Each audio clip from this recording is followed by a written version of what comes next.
When ships eased out of the Thames River and angled their bows toward open sound, they did so by a careful ritual of charts and lights. For generations, the sea had its own grammar. Buoys and beacons spoke in flashes and shapes, reading peril into plain terms.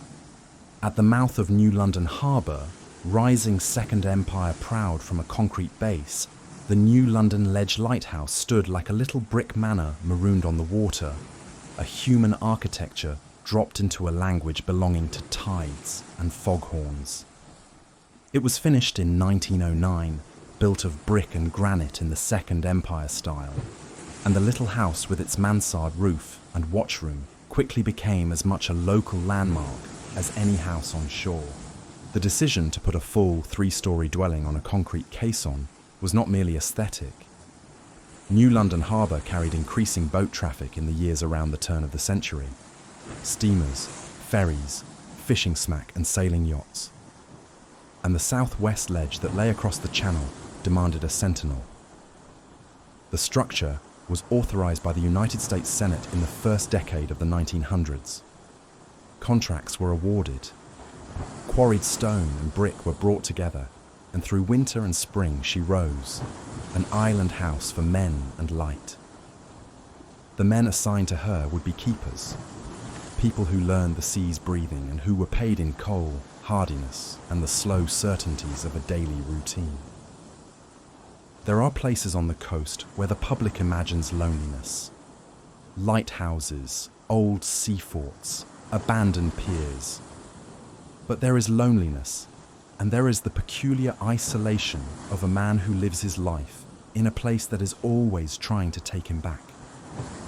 The spray that eats mortar, the winter that wants to pry windows from their sills, the impossibility of a quick trip to the grocer. The keepers of the ledge learned to measure time by light changes and oil levels, by the careful calibration of lens and mechanism. They kept logs that look at once precise and absurd. Fog, 0300, oil trimmed, no vessels observed. It is from these logs and from the names listed in formal registers that the lighthouse's human history comes. W.B. Petty among the first, Howard B. Beebe in the 1920s and 30s, Leonard Fuller and others thereafter. The United States Coast Guard absorbed the lighthouse service in 1939, and the house that had once had men living its rooms eventually saw its light automated decades later, automated in 1987, and the old Fourth Order Fresnel, the delicate glasswork that had once bent and magnified light into a voice across the water, was retired and later put on display. If the ledge's foundation was concrete, and its story recorded in registers, its folklore had a different grain. The most persistent local tale concerns a keeper whose name, in various tellings, becomes Ernie, a man who fell from the roof one bleak day. The details shift the way coastal weather shifts.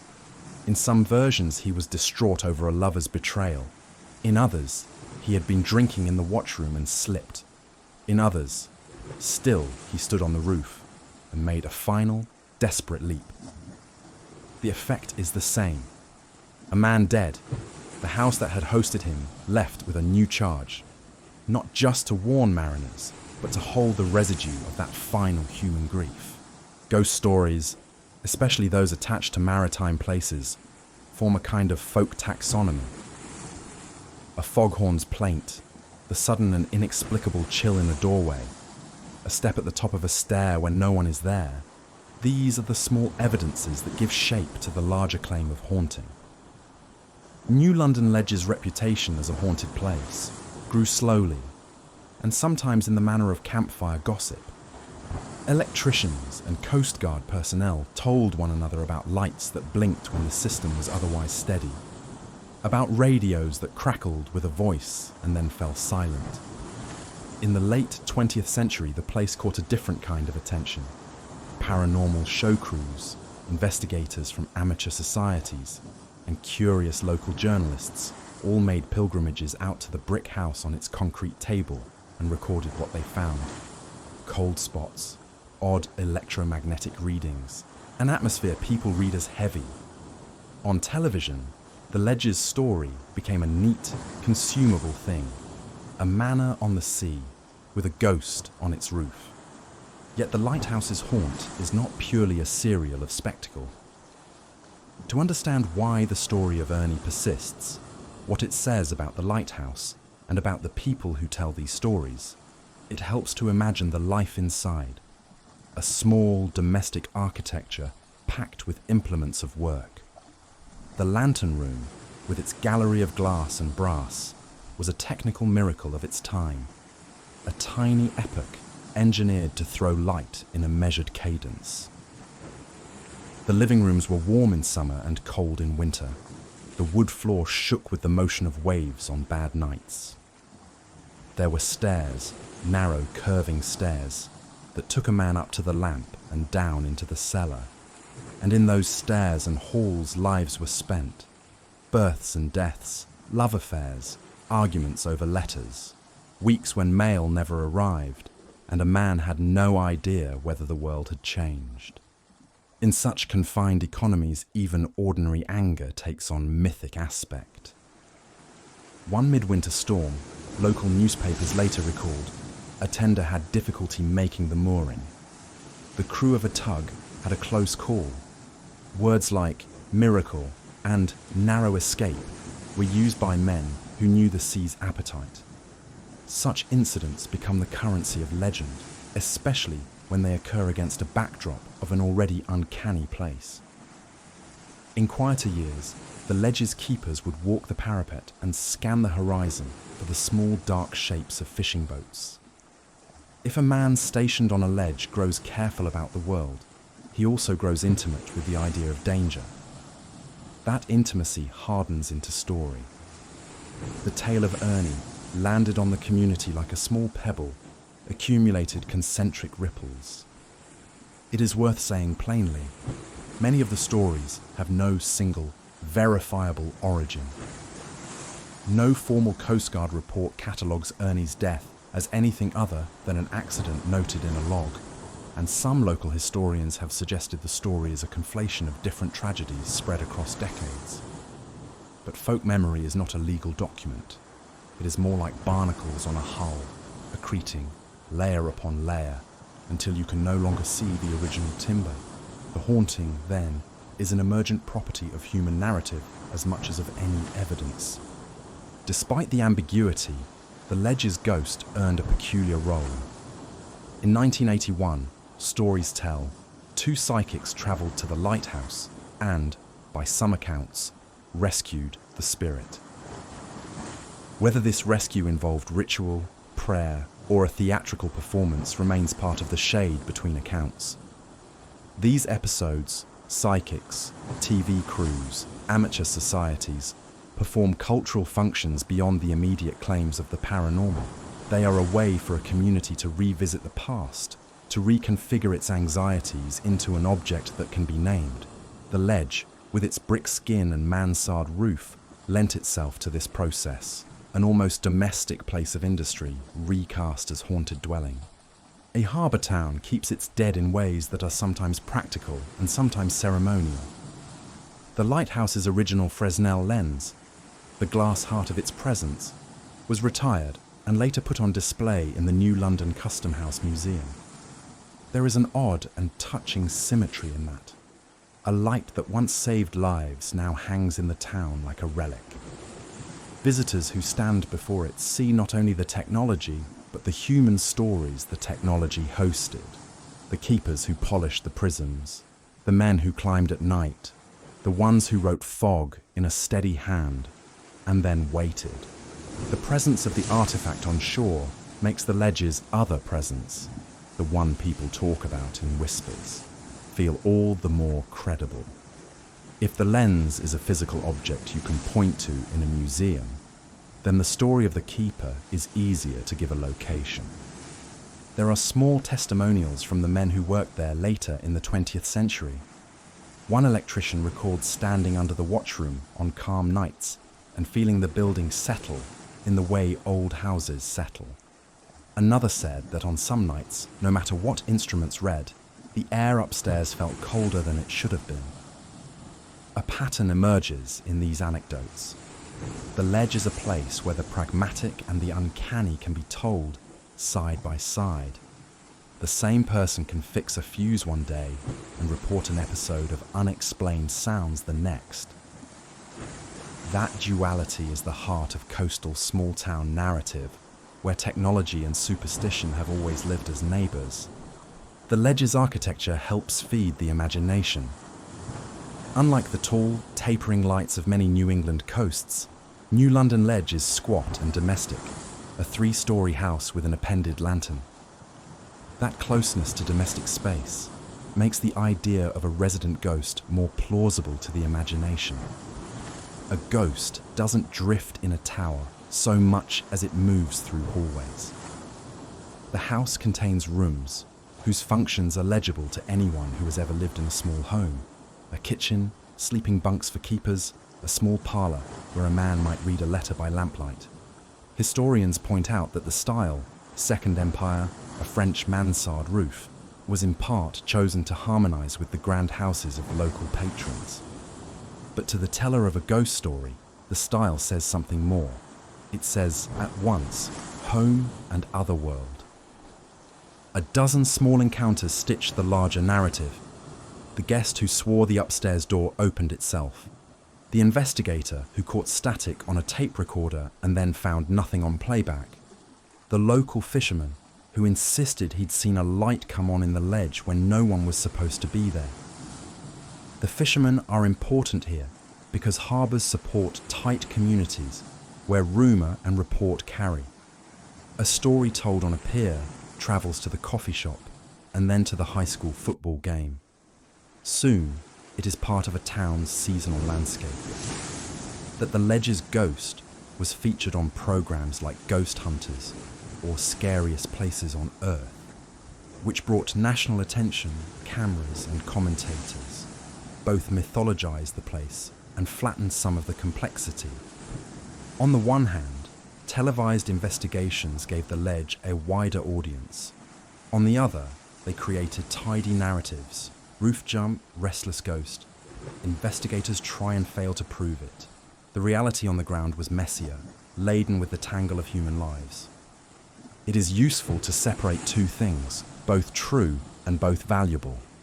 The historical record and the stories people tell to make sense of loss. The ledge's registers, its construction contracts, its place on the National Register of Historic Places in 1990. These are verifiable facts. They give the lighthouse its official biography, dates, architects, contractors, automation. But alongside them grows another biography composed of rumour, eyewitness, and rumour retold until it takes on the weight of truth. In New London, that truth is embodied by the figure called Ernie and by the intermittent claims of cold spots and squeaking stairs. Neither kind of truth cancels the other. Instead, they form a braided history, one of practicality and one of feeling. Many natives and many visitors prefer the romantic version of the tale. The image of a lonely keeper on a rooftop, betrayed or depressed, is a human image that gives shape to the lighthouse's aesthetic. Others prefer a more skeptical account. Perhaps Ernie's death was an accident. Perhaps it never occurred in the exact way recounted. The skeptical voice is a necessary one because it reminds us that archipelagos of error often masquerade as islands of certainty. Yet, the skeptical voice also envies, in a way, the poetic power that haunted places provide. For some, the ledge's ghost is not a supernatural claim, but a cultural asset, an engine of tourism, a subject for local arts, an explanation for a feeling that otherwise lacks a cause. In quieter hours, and here the word is literal, for there are hours when only the sea and the light keep talking, the lighthouse reads as a parable about attention. The old ways of maintaining oil, lens and wick have been replaced by solar cells and automated bulbs. The human scale has diminished. Yet the story of Ernie asks a question that modernity often avoids. What does it mean to be the only witness to a life? When the watchman walks the perimeter and reads the horizon, and no one else is there to see, his acts become both necessary and achingly small. Story, hence, tends to gather round such acts. Story wants to preserve the small, witnessless labours. Ghost tales, then, are not merely about the afterlife. They are about the value we assign to those acts. They codify an ethic. Do not let the work of lonely people vanish. Some years ago, the new London Maritime Society and local preservation groups began to steward the ledge with more attention to its history. Tours, when offered, give visitors a dual curriculum: the hard facts about engineering and the softer lessons about place. Guides will speak of the lens and the construction, of the names of keepers. They will also, if willing, tell the story of Ernie and the psychics and the TV crews. In doing this, they do something simple and humane. They allow the public to hold both the historic and the legendary at once. In the museum where the Fresnel now rests, the narrative is both exhibited and bracketed, telling us that artifacts and story together make up a community's relation to its own past. There is a particular twilight in coastal New England when the light of the ledge seems to talk back to the mainland. Boats bob, gulls wheel, and the brick house, photographed in countless postcards, reads like an emblem. Sturdy, picturesque, a little melancholy. To stand on the shore and look at that house is to undergo an economy of distance. The human stories fold themselves into that distance. The griefs of men who manned the lamps, the small technical triumphs, the accidents that are sometimes tragic and sometimes simply misadventure. Ernie's story is one among many. His alleged fall is both a singular event and a narrative node that connects the lighthouse to a broader human concern. How do we remember those who lived on the edges? In truth, the new London Ledge Lighthouse will continue to have the kind of life that all coastal icons do. Part functional, part sentimental, part spectral. Machines will require maintenance, grants will need lobbying, and plaques will be fixed into place. Simultaneously, at a bar on the wharf, someone will keep telling the story of a roof and a leap and a restless footstep. In the end, that telling is not a failure of history. It is history in its democratic form, a popular chronicle in which the small and the large, the factual and the felt, are given equal voice. So if you visit, whether by small tour boat or by standing on a pier and squinting at the brick against sky, watch for more than the architectural grace. Imagine the men who lit the lamp, who polished glass until their fingers ached, who ate the same stew for a week in winter, who tied their boots and walked the parapet at dawn. Imagine also that human imagination, which turns absence into presence and keeps a name, Ernie, alive, not because it must be true, but because it must be said. The new London Ledge Lighthouse is, in an honest way, both a machine that saved ships and a house that held people's stories. Its hauntings, whether you believe in spirits or not, are simply the aftershocks of lives lived against the sea.